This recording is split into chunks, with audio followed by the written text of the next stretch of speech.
Hello, good morning guys. For today's video, mabuti naman dumating na yung master printer natin. So, maghahalo tayo ng pintura para yun ang pang final coat natin sa labas ng building. So, ipapakita ko sa inyo. So, yan si Jeff yung master printer natin. So, maglalagay tayo ng tinting color na latex na lampak.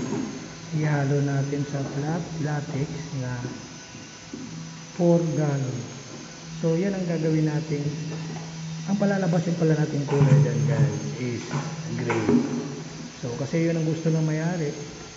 Gray yung kulay ng pinta sa bahay niya. Kaya yan. So, inahalo mabuti ni Jeff para siyempre mahalo lahat. Yung nasa ilalim. So, ganyan paghalo ng pintura guys. Pag gusto mo maging mahalo lahat.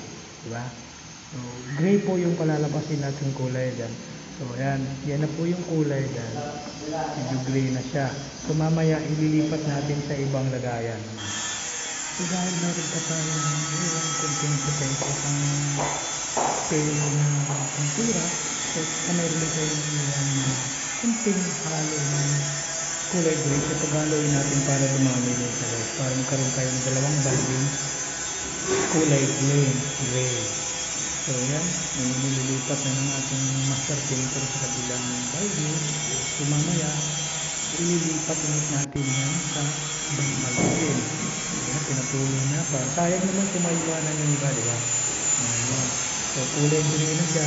So bali, meron na tayong dalawang bulbing ng kulay gray na pinatuloy. So para mahalo sa lahat, so dapat natin sa ilipat sa mga ibang lagayan.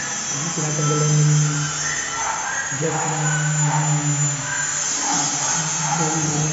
pintura para hindi naman mahalo rin kasi matigas yan siya. So yan siya. So mamaya yung gagawin ng jet kasi lilipat na sa dalawang makamit ng bayan. Kung nilipat, tinalo nyo yung bayan. Dito na yung tapos nilipat na yan sa yung walang laman na bayan para mahalo talaga siya.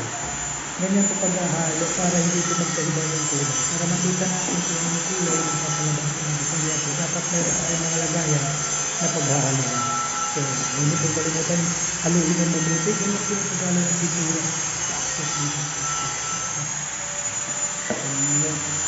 Ang ginalo ulit yung jet sa kabila. So, ito na siguro mabas yan. Paglalagyan tayo ng tinting color na lamblak. Tingin na para hindi ka siguro pareha. So, ganun lang guys. Kung gusto mo ng kulay na gray, lagyan mo lang siya ng tinting lamblak. Para yung gray talaga naman. Depende naman yan kung anong kulay palalabasin mo. Maraming tinting color na pwede naman ito. Pero ito kasi latex to latex lang ito. So, yan, narinig yun.